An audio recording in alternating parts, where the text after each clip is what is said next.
Good morning, everybody. This is 413 Sports Talk, and I'm your host, Rahim Escalay. It is Sunday, April 11th, 2021. Good morning. How's everybody doing? Today, I have some scores and news from the MLB, the NHL, and the NBA, as well as a Masters update and scores and reaction from yesterday's Western Mass Sports high school football. So, without further ado, let's get right into it. First, we start with Western Mass Sports. This morning at 10 a.m., Taconic goes to Hoosick Valley for a boys' soccer game. In what many think is going to be a lopsided affair, I actually think that Taconic will pull out in this one and win the game. So, shout out to the Taconic boys' soccer team. You guys are gonna hit the field in about an hour and 13 minutes, and it's gonna be a movie. Congratulations to you guys. Good luck to both teams involved, actually, and I look forward to a good matchup. Yesterday, getting into high school football, some real good high school football coverage that you can count on. Longmeadow 27 and Amherst 8. Northampton had 34 and Belchertown had 8. We will break those games down for you right now. Awesome. Here we go. Longmeadow were winners against Amherst. Colin Hoffman went 4 of 10 for 68 yards, no touchdowns and 2 interceptions, unfortunately. Though he did rush for 10 and a $119 on the ground with the rushing touchdown. He made up for the non-existent passing game, which is often the case in a lot of high school football games up north. But, as I said before, Colin Hoffman made up for it with rushing for over $1 on the ground and a touchdown to go with that as well. So, Mr. Hoffman, shouts to you. I love your athleticism, and hopefully one day we can get you on the show to talk about it. Wyatt Talixon rushed the ball 4 times for 74 yards and scored 2 touchdowns on the ground. He's another good guy. And also, Anthony Casablanca rushed it 6 times for 40 yards and a touchdown. That Longmeadow rushing attack and stout defense is the formula to win a state championship. Longmeadow has that formula down pat. Great defense, great run game, translate to wins, because when you can run the ball, you take more time off the clock, and that takes away potentially for your opponent. If your opponent has a great passer, you run the ball, you're successfully getting conversions on 2nd and 4. You're getting conversions on 3rd down, but you end up getting downs like 2nd and 4. Looks like 3rd and 2. Easy short yardage down situations. And I think whoever the coach is over there has got a little formula down pat. Good running attack, great offensive line. That translates, because most of those athletes, I assume, play on both sides of the ball. That translates to the defense being pumped at what the offense is doing, thus stopping anything the opposition is bringing. So, defense wins championships, but the running game is also the helper of a good defense. If you can't run the ball, then all you can do is pass, and defenses can key in on that. So, shout out to Longmeadow. I love what you guys are doing, and you got the win here, 27-8. Sips coffee. Now let's move on to the other side of this affair. Amherst, Nathan Mills went 9 for 22 on 38 yards, 1 touchdown and 3 interceptions. Though he did have 95 rushing yards on 20 attempts, he was the bright spot of offense, and it wasn't enough for them, unfortunately. Longmeadow just came prepared to play, and they took it right to Amherst. Amherst, as you know, I had them last week ranked pretty high, and that team definitely took a hit this weekend. So, Nathan Mills, yes, like I said, he was 9 for 22, 38 yards, a touchdown, 3 picks. Jamison Dion rushed the ball 10 times for 10 yards and no touchdowns. He had 3 catches for 4 yards. And Anthony Brathwaite on the defensive side of the ball for Amherst got a pick. That was pretty much it. Northampton came in and it was carpe diem. They just came in, took it, and the day was theirs. 34-8 over Belchertown. And congratulations to the winners. And next week, I hope that Belchertown and Amherst can turn it around and get a win. Western Mass high school football. You can't get enough. How can you not love it? The energy on just reporting these stories it's like I almost can't contain myself. Shout out to all the coaches, all the schools, and every single player that suited up yesterday and Friday in Western Mass. That's bringing us some great football. Thank you guys so much. Please do not stop. Please keep bringing us, as fans, some great football. And some great stories that I can report on, too. That's pretty cool. Moving on to the Major League Baseball, we'll go through some scores and a complaint that I have, a gripe that I'm going to make in regards to the Mets and Miami Marlins game. But first, the Kansas City Royals and the Chicago White Sox game was postponed. Miami Marlins was 3-0 over the New York Mets. Jake DeGrom, 8 innings pitched, 5 hits, 1 error, no balks, 14 strikeouts. And this season he's 3 for 5 hitting. He's a pitcher. He's 3 for 5, which is for all you math nuts, or for some of you that might not be a math nut. That's 60%. That's 600. He's batting 600. That's crazy. He's putting in work. But what's been the reoccurring theme with the Mets when they have a nasty pitcher? When they had a Jeff Samardzija, the guy that played wide receiver for Notre Dame back when I was younger. They have a good pitcher, and his career is ruined. Because there's no offense. There's no offense to back up that pitching that good. DeGrom had 11 strikeouts in 5 innings. He was going in. The New York Mets bats were not going in. And they failed. Run support failed DeGrom again for about, let's say, the 3rd time this season. They need to get some type of bat inserted in that lineup that's just going to smack it. He's just going to average hitting doubles or even triples all the time. They need some kind of weapon in New York to help out DeGrom. DeGrom's nasty. The numbers, 95 pitches, you know what I mean, and 76 of those were strikes.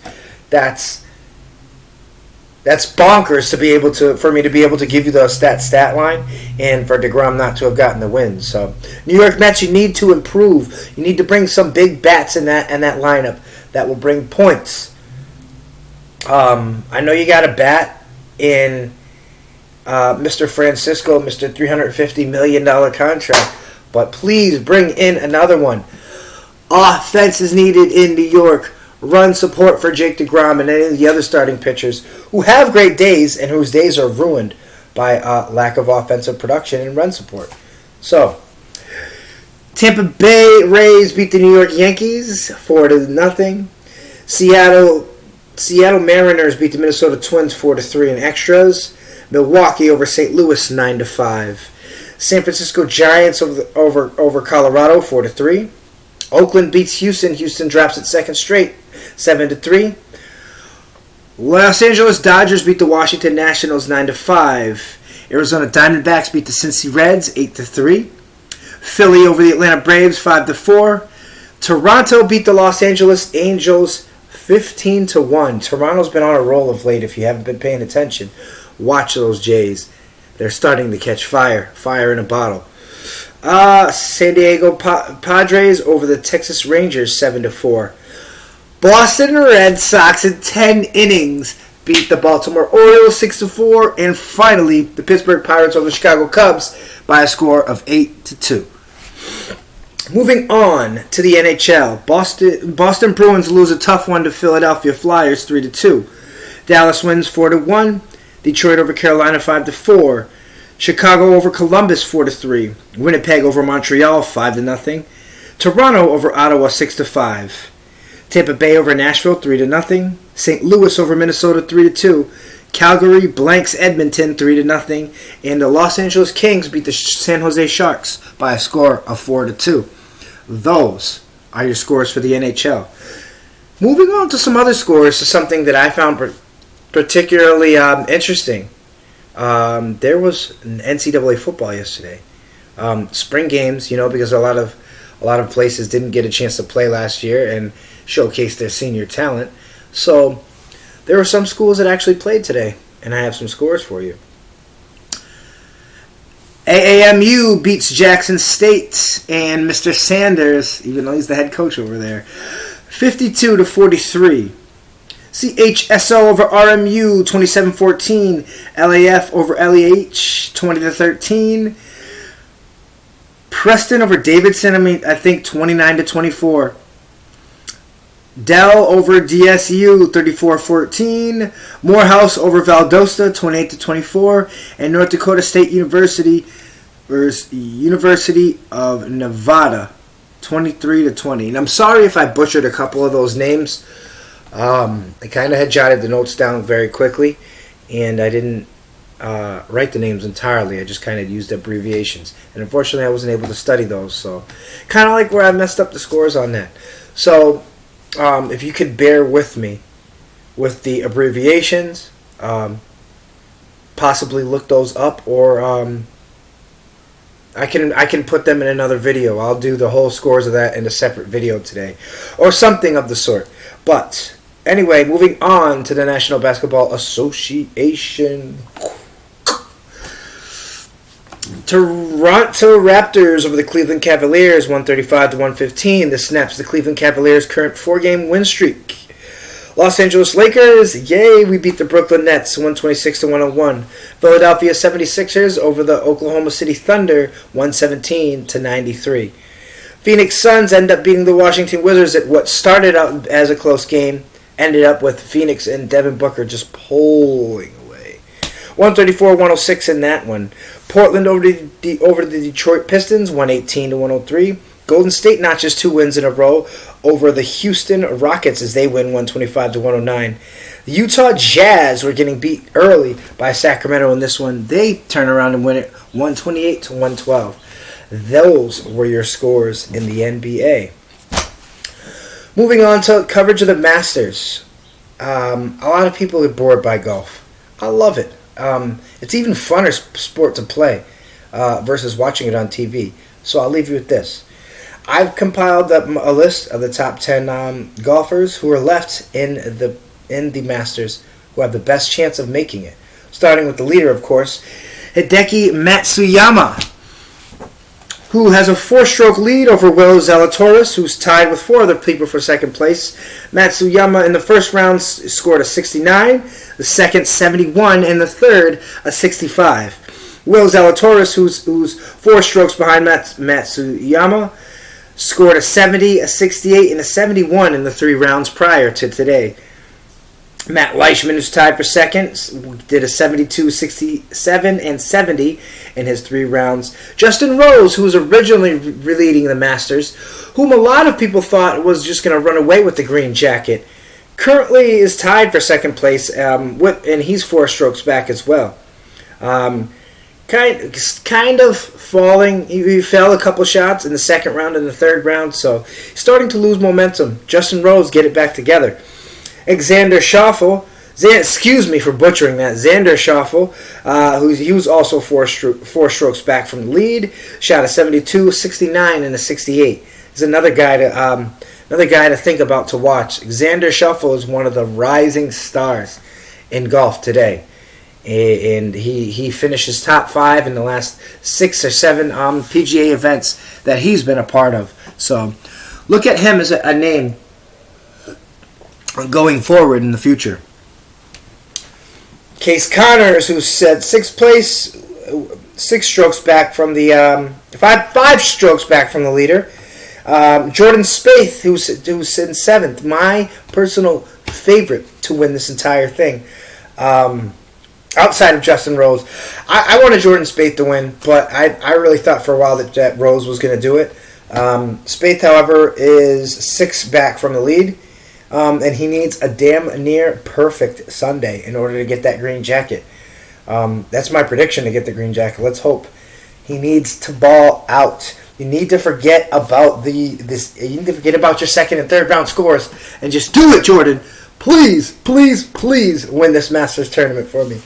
I'd be greatly appreciative if you did. Brian Herman comes at 8th, and he is at -4. Tony Finau starts with a 3 under. Siwoo Kim, Brad Weisberger, and Robert McIntyre finish out that list of the top 10 golfers that have a chance to put on that green jacket later on this afternoon. So, folks, that's all I have for you in this lovely episode 22 of 413 Sports Talk. Please like, share, comment, and subscribe. We're also on YouTube. And again, if I got anything wrong with this episode, anything wrong with the score, with an opinion of a team, with any factor that I said, please let us know. Please inbox me, and we will do our best to adjust that to get the correct fact out. Or if the opinion is not agreed upon, you and I can talk about it until we reach a common ground.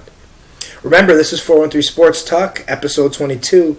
We are the premier and only source for Western Mass sports. That's everything Western Mass sports. High school sports and any other leagues as well. We have everything covered. So like, share, subscribe, and give us a chance. We're on YouTube. I love you all. I wish you all the best of luck. And I'll see you tomorrow. Episode 23 on Monday. Have a great day.